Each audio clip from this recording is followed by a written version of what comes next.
In a few minutes, South Texas author Noe Torres speaks about his latest book, Aliens in the Forest, the Cisco Grove UFO Encounter. An Edinburgh native, Noe has written 8 books about historic UFO cases, and his work has been featured on numerous radio and TV shows, including the History Channel. Our UFO festival continues tomorrow, again at 5 o'clock at the courtyard over there at City Hall. We'll have an alien costume contest and, music, some cool things going on, T-shirts. We'll have our program for sale. We still have our program for sale in hat and T-shirt, bumper stickers, pins, all that good stuff. And there's a group out there also from Presidio. They put on a UFO conference as well. I think they're spying on us, and they want to see what we're doing, right? Yeah. Well, we're going to save the best for last and make it out of this world for them. Let's welcome Mr. Noe Torres. We're trying to make events like this more common here in the Valley. This is the first major UFO conference that we've had. And it all started because, we saw how, for example, Roswell, New Mexico makes such a big festival every year in the summer, and it's such a wonderful event, family friendly, and people come from all over the world.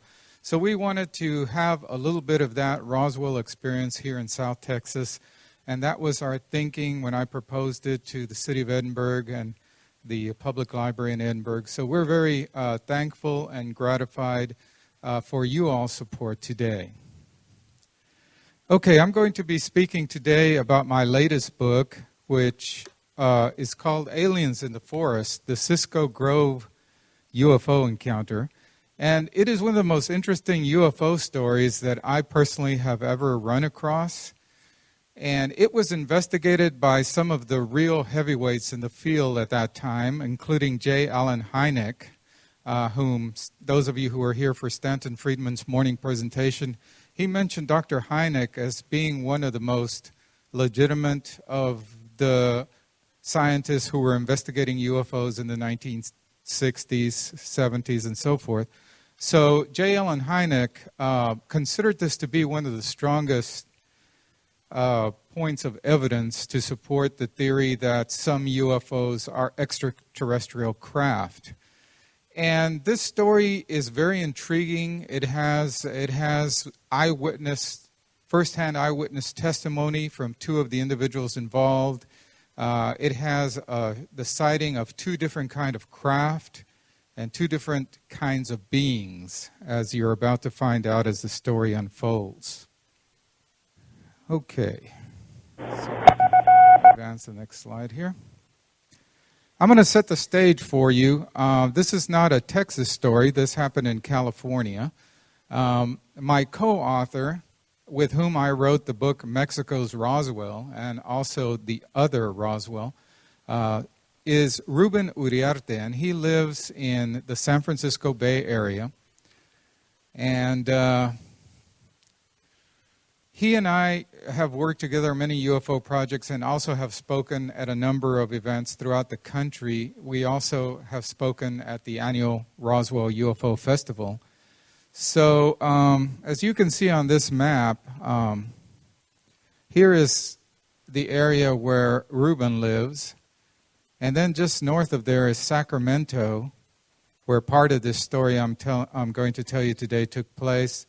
And then over here, heading up toward Reno, right in here where you see this green shaded area, that is the area where this incident happened. It's a very rugged wilderness, forested area. It actually, the place where it happened and some of the events that took place resemble in a lot of ways the Travis Walton story, which you're going to hear later this afternoon and evening, which is one of the most remarkable UFO stories that I, had ever heard prior to this one as well, both being extremely interesting. So we're talking about near Sacramento, and then in this area right here between Sacramento and Reno. And sometimes I do this presentation at conferences and events, and somebody in the audience will raise their hand and say, hey, I know that place. I've been hiking out there. So, in fact, my good friend Stephen Androsco, who gave the presentation this morning on South Texas X-Files, has actually been there himself. My co-author Ruben has been, but I haven't personally gone yet.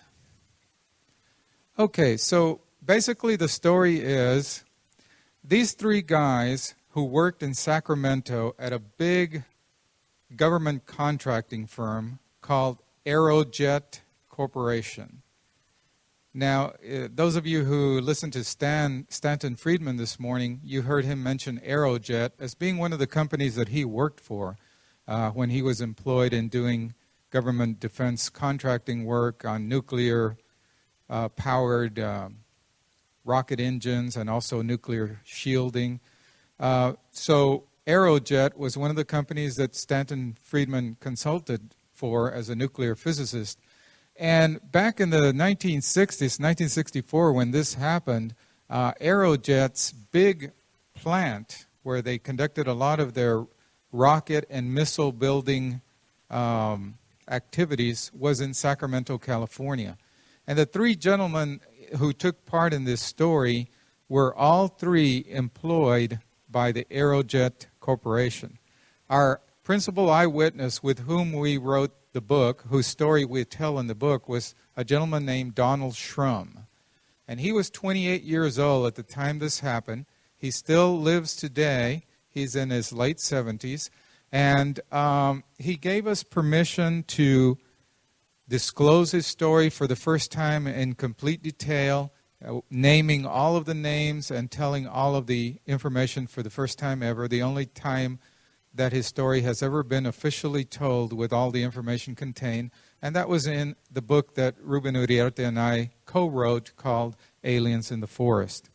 Donald Shrum is the principal eyewitness. And also on that hunting trip that weekend was a gentleman named Vincent Alvarez. Mr. Alvarez gave sworn eyewitness written testimony that he saw the initial entry into the area of the large mothership, which Mr. Shrum testified to, a large disc-shaped object, 150 feet in diameter, that moved extremely fast. At one point, it was hovering just a few hundred feet from Mr. Shrum's position, and a second later, it looked like a star up in the sky. That's how fast it moved. And the third member of the hunting expedition that day was a gentleman named Tim Trueblood. Mr. Trueblood has never given a comprehensive statement of what his feelings were about what happened.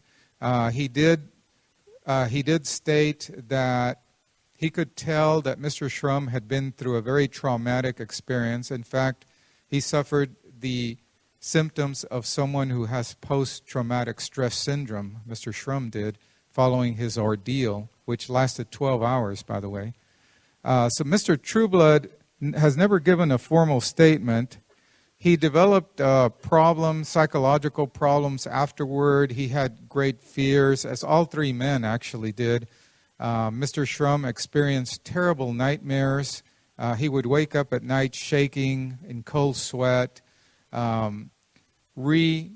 visualizing in his mind the experience that he went through and the strange beings that attempted to abduct him that night. This was investigated, as I mentioned, by many, many famous UFO investigators of the 1960s, including J. Allen Hynek and also James Harding, and a number of other people of very high credential, all of whom felt that they held the story in high esteem and felt it was very likely completely true as Mr. Shrum told it. I've spent a lot of time talking to the witness, and he's a down-to-earth, credible person, just an everyday, normal person, and he doesn't espouse any strange philosophical views about his experience. He simply tells what he underwent, what he experienced, what his feelings were, what he observed the strange creatures doing around him. He just tells it the way it happens and leaves all the speculating and conjecture and philosophizing to other people. He's just a very simple, nuts and bolts kind of guy. So, in partnering with my friend Ruben Uriarte from California on writing of this book, the way this happened was when the story first happened in September 1964, Mr. Shrum was employed by the United States primary missile and rocket defense contractor, Aerojet. And because he was under U.S. government contract, he was under oath of secrecy, and security was very tight at the plant, and they were always warning employees really to not call attention to themselves in their private lives because of the secret nature of the work that they were doing.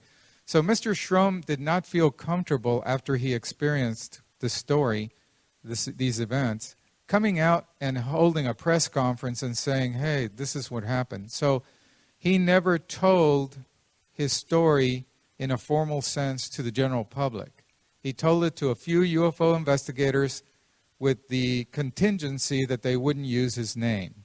So that's the background, basically.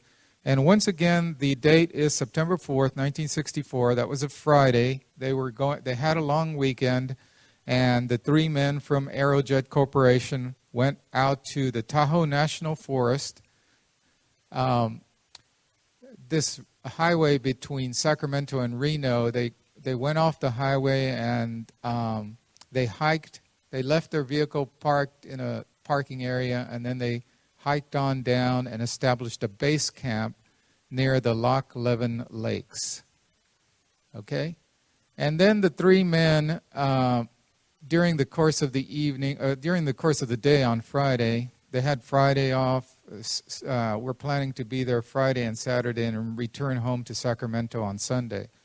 So the three men came down, very rugged territory, lots of ravines, lots of pine trees, very difficult to move through. My co-author Ruben Uriarte just recently went down there just a few weeks ago, and he said that it's still as barren and as rugged and as difficult to traverse as when this incident happened in 1964. So the three men came on down this way, and they kind of separated. Each one went his own way as they approached down. This is very rugged wilderness, very rugged wilderness. And then they finally, Mr. Shrum, when he had his encounter with these strange craft and these strange beings, was right in this general area right here. There are no roads to get there. It's just strictly hard hiking and lots of it. Very rugged wilderness area, as I mentioned. This is what Mr. Shrum, who was 26 years old at the time this picture was taken, this is what he looked like. He was employed by Aerojet Corporation, as I've mentioned. And this is a drawing or a sketch that Mr. Shrum did of the area. Remember I mentioned that they set up camp near the Loch Leven Lakes, and then they came down this rugged area, heavy brush. And then the incident, interestingly enough, this pine tree that Mr. Shrum put here to represent most of what I'm going to describe in his UFO encounter happened there, right around this pine tree, which actually becomes instrumental to the story. So the men had been hunting. They got separated from each other. They kind of went their own way. To hear Mr. Shrum tell it, there wasn't much to shoot at that evening, maybe a snake or two, but there wasn't much in the way of game. They were bow and arrow hunting. I don't think I had emphasized that. It wasn't rifle season yet, so the men from time to time would go out bow and arrow hunting. So there wasn't much to shoot at. And they all had an agreement that if they became separated from each other, they couldn't make it back to base camp, they would look for a secure place to rest for the night, maybe in a rocky ledge of boulders or perhaps as Mr. Shrum chose to do, up in a tree, because of the frequent bear sightings and occasional bear attacks that had been reported in this area, as well as other predators. So something very strange happened once Mr. Shrum decided that he had picked a place and he was by this tree, he was going to spend the night there. And then he saw this incredible sight moving toward him. And if you can look at this picture on the right, he caught a glimpse of this bright object kind of in a distance. He was down here, and he was looking up to the northeast, and he saw this object kind of meandering across here. And he said, you'll hear in the video clip in a minute, it looked like someone walking up at the top of the ridge carrying a lantern. Well, it looked kind of small at that point, but then it made this turn and started coming toward him. Because at first his impression was that maybe his two hunting companions, after they became separated, had contacted the Forest Service and they had sent a helicopter after him to find him.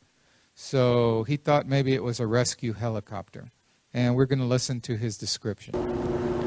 And then I saw a light. It looked like a lantern going up and down a trail. But then it came over the top of a tree. And I got kind of excited then because I thought it was a helicopter from the Forest Service. And I stood between two of the fires that I built on the rocks and waved my arms and yelled and screamed, and finally that light started coming towards me. So I was really relieved then because I thought it was a helicopter still, until it got within maybe 60 feet or yards. I'm not sure the distance at night, but it just hovered there with no sound. So then I panicked because I knew it was no helicopter. I thought it was something from outer space, but it looked like all I could see is about an 8-inch glow. So I thought it was just a little tiny flying saucer. And then I kind of panicked, and I threw my bow up in the tree again and hand walked out there, that limb, and got up in the tree. And I had all camouflage clothing on, so I figured, well, they won't see me here, But then this light went a half circle around me over the canyon. Then I could see the shadow of the whole spacecraft, and that was just a light that was on the nose of it.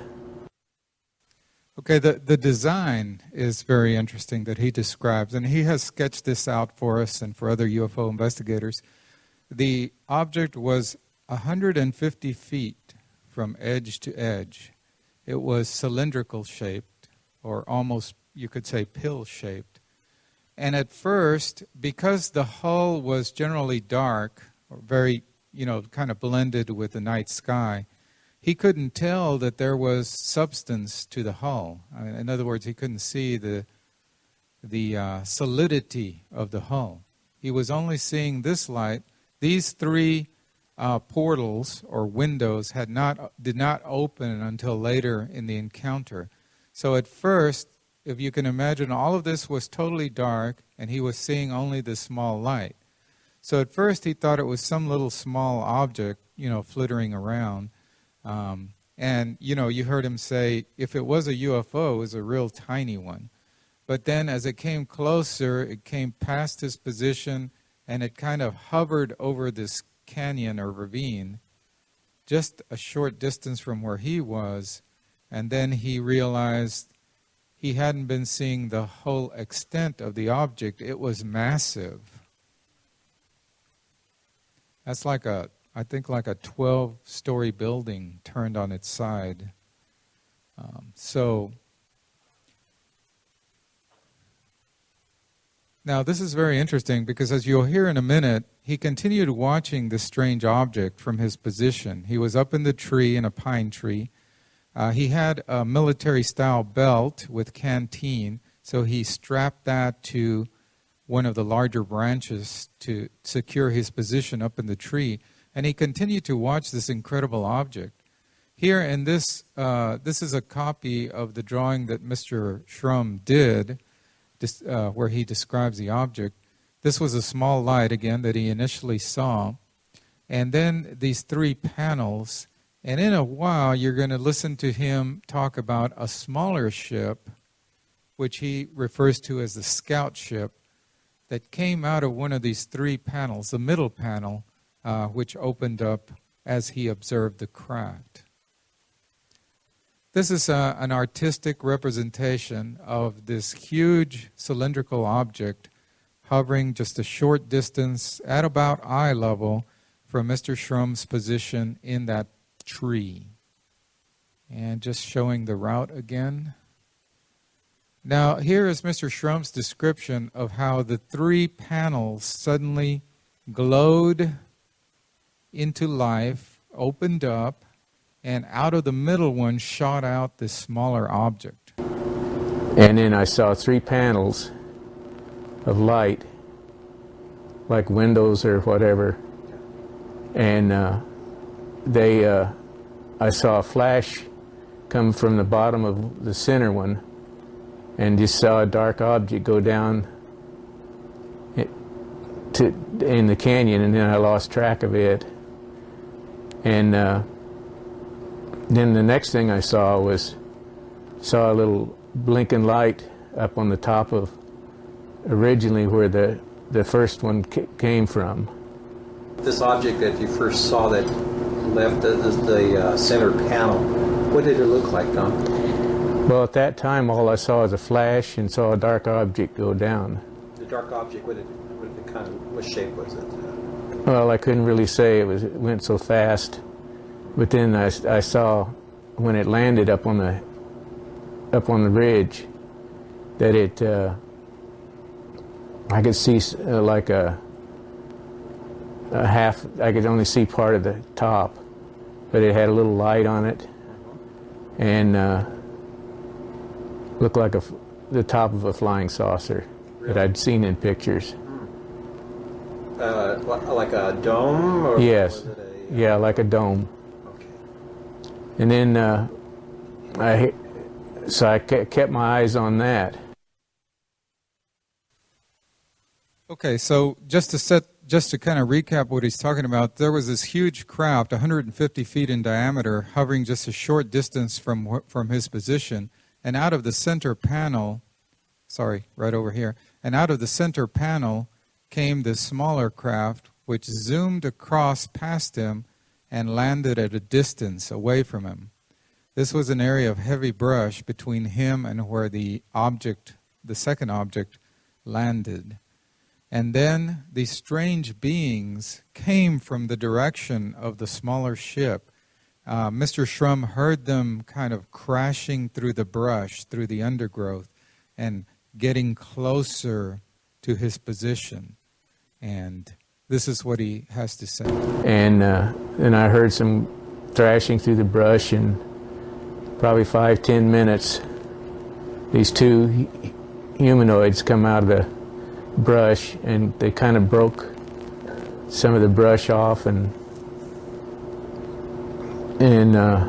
was looking at it. And then they came straight underneath the tree and looked up at me. And I knew right then I was fingered. They found you? Yeah, they found me. Can you describe them for us? That was briefly what they were. Yeah, they looked like 4 to 5 feet. Of course, I'm looking down at them, so they'd be shorter than they probably are. And they had a silvery, like a one-piece suit on, and it seemed like it had the joints, puffy joints, on the shoulders and the elbows, and the legs I didn't see that clear. The humanoids, what did their Were you able to see their faces? No, it was just a kind of a dark shadow. I could see the two like eyes that were looked like welding goggles to me. They were the same as welding goggles. And then the rest of the face was kind of blur. I couldn't see looking down at them. You're able to see then was it large or small? They're About 2 inches in diameter. It reminded me, just like I said, like a welding goggles. Okay, I just want to add that we were very fortunate to have a very talented artist who did the artwork for our book, did the sketches based on Mr. Shrum's testimony. Mr. Neil Reby, who does a lot of illustration work and does graphic novels, and he's a big Godzilla fan, by the way. Anybody here like Godzilla? Okay, a few do. That kind of dates us, I think. Godzilla isn't as popular anymore. Anyway, Neil Reby did all of the illustrations. If you all would like to pick up a copy of Aliens in the Forest, you'll see his amazing work on the sketches. And all of them, we showed them to Mr. Shrum, the eyewitness, prior to publishing the book, and he was just astonished because this was the closest visual representation of what he went through that he had ever seen any artist put down. So he was amazed. Okay, so then a second type of creature arrived, even more bizarre than the first. Mr. Shrum refers to this second being as a robot. But he emphasized to us when we interviewed him that this doesn't necessarily mean that this second type of being was a robot or a mechanical being, but simply that it looked like one. It was about the same shape, size, and general description as the humanoids, what Mr. Shrum called the humanoids. So perhaps it was just one of the humanoids in a different type of bulkier suit. So we don't know for certain if this was a distinctly different type of entity or whether it was simply one of the humanoids in a different type of specially adapted suit. So this is the initial description that Mr. Shrum gave right after his sighting, and then this is an enhancement that was done by NICAP investigator Paul Cerny, who was the original investigator in this case. And this is what Mr. Shrum had to say about this robot. And then I saw two flashing red-orange light eyes just picking its way down the ridge, just between the rocks and around them and everything, and come down and was on this big boulder, this big flat rock, and then he kind of looked up at me, and he moved his hand in this through the fires, cinders, and kind of scattered them. And the eyes of this other creature, like the robot, what did that look like to you? It had kind of like fire. It's kind of a orangish, reddish orange, or yellowish orange, and it kind of flickered like fire. And they're about the same diameter as, about 2 inches in diameter as the humanoids. Okay, this interview that you're watching video clips from was conducted by my co-author Ruben Uriarte about 6 or 7 years ago. It was one of the initial interviews with the eyewitness. Unfortunately, in the years since, he has developed Parkinson's disease and now has a lot of difficulty speaking clearly. So we were very lucky to get the entire story on videotape before this medical condition, began to hamper his ability to communicate. But what's very interesting to me is I took this video interview that Ruben, my co-author, did, and I transcribed it on paper, word for word, and I compared it with the transcription of, or the transcribed version of a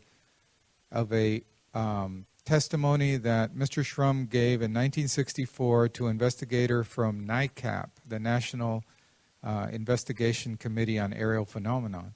And even though that was 1964 and this one was like 2005, the descriptions, the way he described things, the descriptions of the entities, the descriptions of the ships matched 100%. So, I mean, it is burned or engraved in his memory, the events that happened that night. So then something very strange happened to moving the story along. The second type of being, which appeared more mechanical than organic, suddenly he moved right to the base of the tree where Mr. Shrum was, and the hand seemed to reach for some kind of mechanism around the mouth, what we would consider the mouth area. And then a jet of gas, some kind of vapor, shot upward and started drifting up into the tree where Mr. Shrum was located. Then he come down up on the rock. He was about 7 feet from me. And then he touched his mouth, and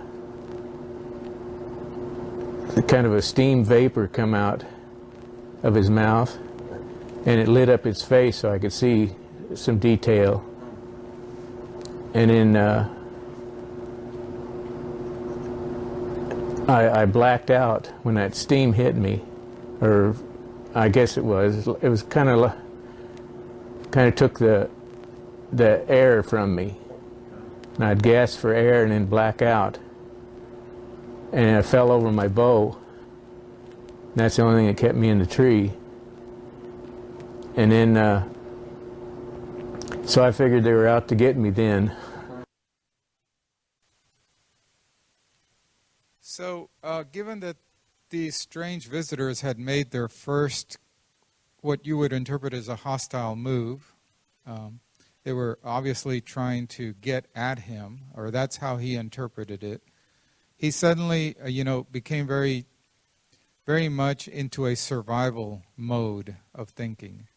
And he was, from then on and for the next approximately 12 hours, he was locked in the mode of surviving this somehow, some way, so he could get back to his family, to his wife, to his young daughter. And really the only kind of weapons that he had at his disposal was his bow and 3 arrows is all he had remaining. So this was these guys obviously had a technology beyond what was available on Earth in 1964. And he was there with the most primitive of weapons, which was a bow and arrow.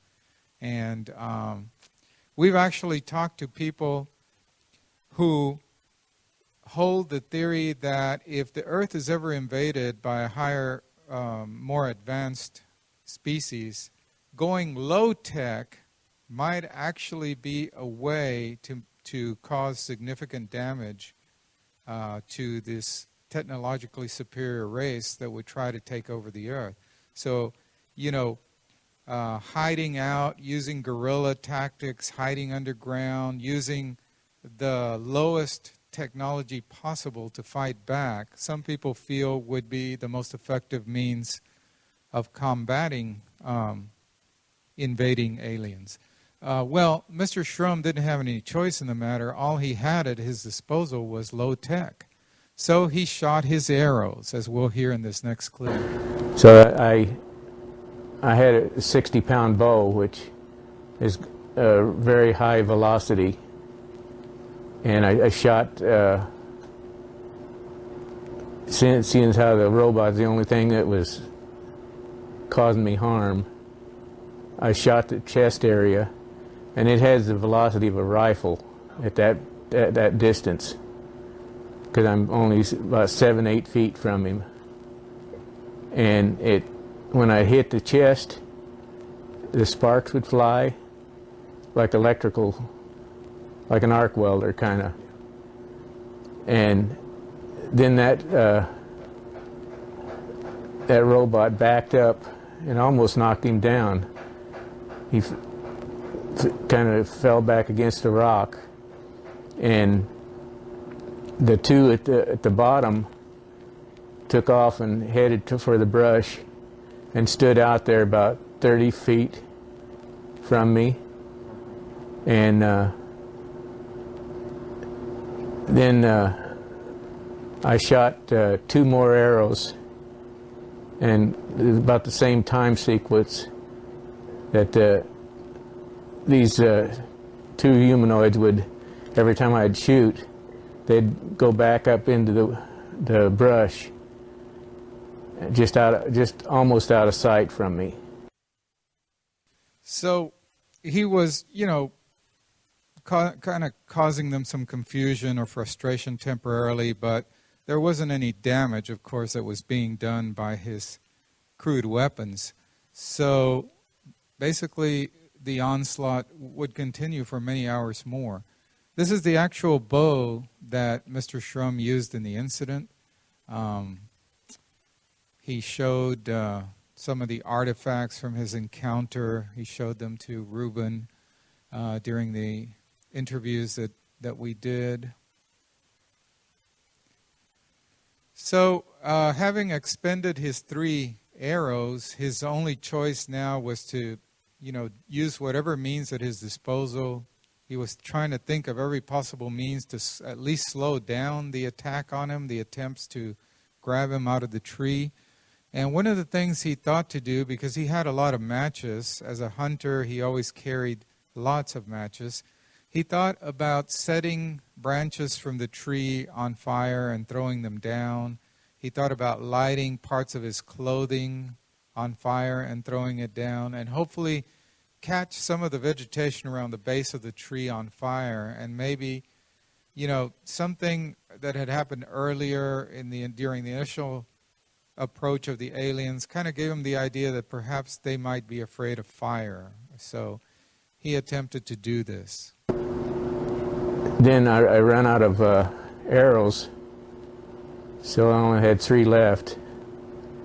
And I thought, well, that's when pomade hair, is just, the cap I had on was just soaked with oil. This is for your hair? Yeah, from my hair, yeah, okay. Pomade. And I always carried all kinds of books of matches with me when I hunted. And so I lit that cap and it just blazed up, and I dropped it down the base of the tree. And just in that instant, they moved back about 12, 15 feet, and I glanced over at the ship that was over the canyon, kind of almost level with me, and it was almost out of sight. It was just like a star. It moved that fast. Wow.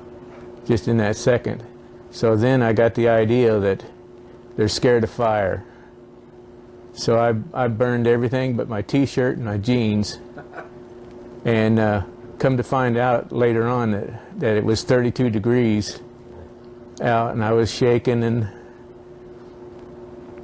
kind of overexposed for the weather. And at one time I had a bunch of change, and I threw it down, and they all kind of gathered around it. Well, after I shot or started burning stuff and throwing it down, and I even tied some of my shirt that I ripped up to a compass so I could try to hit some brush, because there wasn't nothing right underneath the tree. And then I caught a little pile of brush on fire. I figured that would bring the cavalry. That when I run out of stuff to burn, I headed for the top of the tree, and then it was pretty sparse tree. I could see down to the ground, and I broke off the top and threw it down. And anytime I throw down or shake the tree, these humanoids would back up. Okay, so the fire was causing these strange entities to back away for a while, but then they would come right back, and they would continue this process of trying to gas him and apparently bring him down from the tree. So here's some sketches done by the eyewitness. As you can see, the size, shape of the two entities that he saw are very similar. This was the entity that he refers to as being a humanoid, and then this is the entity he describes as being a robot or robotic. So once again, we're not clear if this was two different types of beings or simply two different suits or two different clothing types. Okay, and this was the initial sketch. This was one of the later sketches of the scene that Mr. Shrum did. This is the tree, and that's his representation of himself holding the bow and arrow, the large ship hovering over the ravine, and what's very interesting in talking to Mr. Shrum is he heard a series of strange noises. He at first thought it was bird song. He thought it was maybe owls or other kinds of night birds.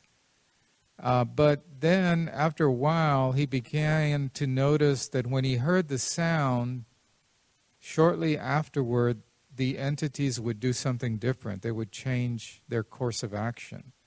Like, for example, the sounds would happen, and then the two humanoids would attempt to climb the tree, and he'd have to kick at them and throw stuff down, throw pieces of the tree at them, shake the tree to try to get them from not being able to climb up. So after a while, he thought, and in thinking about it since, he thinks that perhaps this was a method of communication between the entities. And this is what he says in this clip. Did you hear any noise between them? Any communication? Was there any? You know, I heard kind of a cooing or almost like an owl, but it could have been an owl, you know, that up there, but it just kind of fit in with them. Well, so when you heard this owl-like sound, what did they do? Well, they'd go on about their business, you know, what they were, but they would try to climb up the tree. They're trying to boost each other up the tree, and then when I would, that's why I know I wasn't out very long at a time, because when I'd throw something down or when I was being gassed, they'd step back from the tree, and then they'd be, when I'd come to, I'd have dry heaves and kind of gasp for air, and they'd just be trying to climb back up on the tree. So that gave me a time that I wasn't out very long. Okay, so the story is getting near its conclusion now. Mr. Shrum was locked in this ordeal for hours. The creatures would try different methods to try to get to him in the tree. He would resist them. He would kick at them. He would throw stuff at them. They would attempt to gas him with some kind of vapor that dispelled all the oxygen from the air and caused him to black out temporarily. So all these methods were being tried, and he was convinced, he is to this day. You know, we've been on talk shows, and callers have called in saying, well, maybe he misunderstood these beings' motives. Maybe they were actually friendly and just Well, Mr. Shrum is very, very much convinced that his life was in peril, and if he did not succeed in overcoming this challenge, he would never see his family again. There was this overwhelming feeling that his life as he knew it was about to expire unless he was able to somehow survive this night. So this went on, as I say, all night, and then something really unusual happened. There was a totally new strategy on the part of the entities, as we're going to hear in this clip. After I went to the top of the tree, I had a military belt, and I moved it out to the last hitch and put it around me and the tree. So in case I did get gassed, I wouldn't fall down. And then, like I said, I threw change down and everything to try to distract them. And then finally, these two humanoids stepped back from the tree, and another robot came, and there was two just about the same place that the two humanoids were. And they stood facing each other, and flames just like lightning, and it real bright, and it just came between them. And then the gas was so thick coming up the tree that it would dissipate just about the time I got to me. But then that's when I'd start gas for air, and then when I woke up from that, it was light, but the sun hadn't come up yet, and I was just hanging by my belt, my head down and my feet down, and they were gone. Well, I knew I made it. I lived through the night. Just to go back, did you fall asleep, or this gas, did it overwhelm you? Yeah, that's when it completely engulfed the whole tree and got up to me, and I don't know how long I was out, but it was just you could see just a dim glow of the sun on the clouds and stuff, not clouds, but in the sky.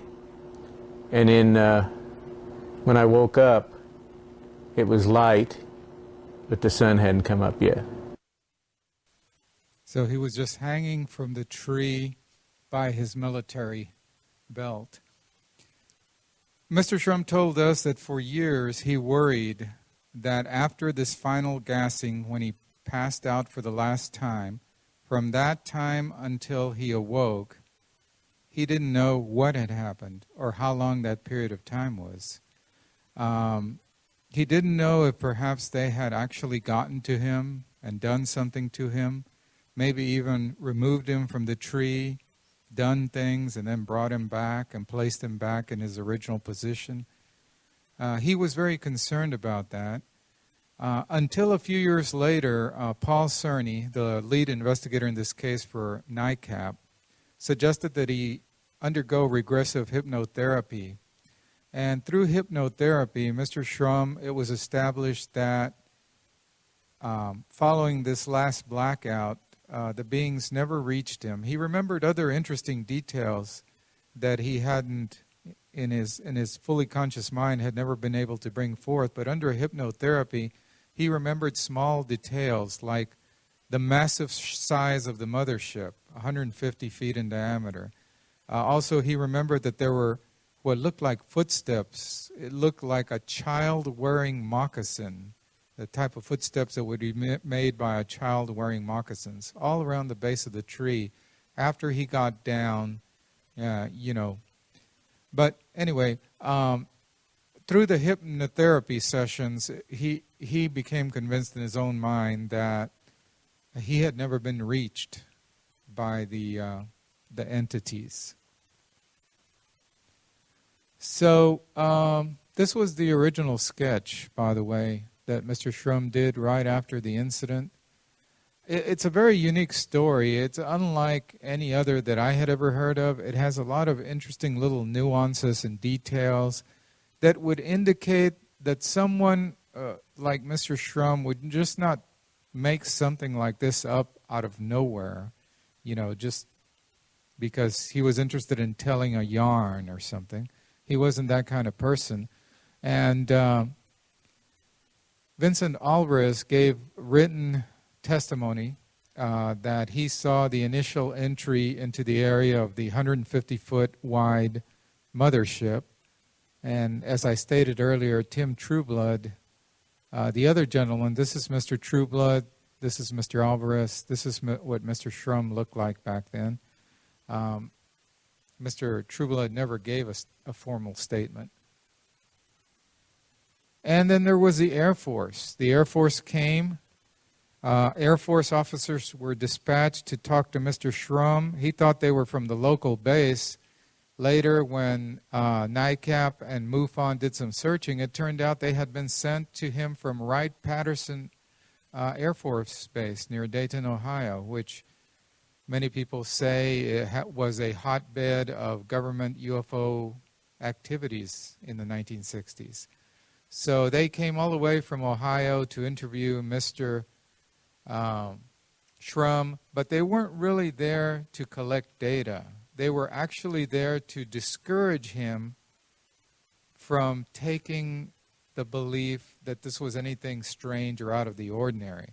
They were trying to convince him that, for example, they floated a lot of scenarios to him, that maybe it was a Boy Scout troop that was out in the forest, and they were just having fun with him, you know, playing a prank with him. And then they said, you know, maybe it was some Japanese prisoners of war that had gotten loose and are still living out there in the forests all these years. And all kinds of bizarre explanations they attempted to plant in his brain. We're going to hear just a short clip about that. Well, that one's not triggering, so let me see if I can click on it. Well, but basically that's what he had to say. I think my slideshow is okay. All right. Well, I'm going to take a few questions. We don't have a great deal of time. It's a very interesting case, one of the best cases that I personally have run across. It's one that's not very well known because Mr. Shrum refused to have his actual name used all those years because he was fearful. And it isn't only until recently that he disclosed full details and the names of everybody involved. So this, you know, because it was anonymous, a lot of people didn't take it seriously. But then when you go back and do the research and find that it was a legitimate case investigated by many of the top UFO researchers of that era, then you realize this was an amazing event. So, and Mrs. Shrum, who did the foreword to our book, Aliens in the Forest, unfortunately passed away just a few months ago, and we were very sorry. She helped us tremendously with. She wanted to, before she passed out, she was suffering with a long bout of cancer, and she wanted, before she passed away, that the true story of her husband's experience go out to the world. So I remember her son took pictures of the day the boxes of our book arrived at their house. We sent them a box full of complimentary copies. And her face was just so lit up in those pictures. And that was just a few weeks before she passed away. So anyone have questions? I can take just a couple about this strange incident. Or anything at all that you'd like to ask or comment about. Yes, ma'am. Yes, if I hadn't run out of time, there's a whole nother part, which you can read about in Aliens in the Forest, about the investigation, the fact that there was clear evidence that after these Wright-Patterson investigators came to talk to Mr. Shrum, the Air Force actually went out there and they found evidence They went out there to the scene and did a thorough investigation, and they raked the ground for a large diameter distance all around the base of that tree that Mr. Schrum was in. So they did as thorough a job as possible of collecting all the scraps of any possible evidence. So Mr. Schrum was asking if they were trying to do so hard to discredit my story and tell me that what I experienced was nothing out of the ordinary, why did they send an entire task force out to where this happened to clean up the scene? You know, that's one thing that he never understood. And there's a lot more to it. There was many more investigations by NICAP and MUFON and a lot of interesting stuff. Yes, another question. The question is, could this encounter have been somehow linked to their employment with the missile defense contractor, Aerojet? Maybe they were trying to find out what telepathically or linking to their minds what kind of missile and rocket systems Mr. Schrum was involved in. Yeah, that's a very good thought, and that's not a question that ever came up in our conversations, but it's intriguing because of the fact that it happened there and the people involved in it were all Aerojet employees. Yes, very good question. One more back there, sir. Yeah, there are pros and cons, and you have to have someone who's certified, who's a medically trained person. It can't be just Joe who belongs to the Mutual UFO Network who's conducting this because he read how to do it on the internet, you know. But these were all highly credentialed people that were involved in Mr. Schrum. And really, the hypnotherapy that was done on Mr. Schrum did not disclose any earth-shattering new information. Everything that I told you today came out of his sworn testimony given right after the event and then revisited by us many years later. The only thing that came out of the hypnotherapy with Mr. Schrum was that he himself, within himself, he developed a sense of peace. He developed the realization that the aliens never got to him. That's really the only thing. That there was no additional details or information that could have been suggested to him because the testimony had already been given and had been written down by NICAP. So there was no additional details other than a couple of things, the footprints and the size of the ship. One last question, and then we have to make way for Mr. Stanton Friedman. Yes, sir. Yes, all three of the men split up. One of them made it back to base camp. The other one found a shelter of some kind in a rocky area. And so they didn't get back together until the following day. And I really didn't have time to delve into what happened the morning after the encounter, but it's all in the book if you are interested in getting that. Thank you very much. You've been a great audience.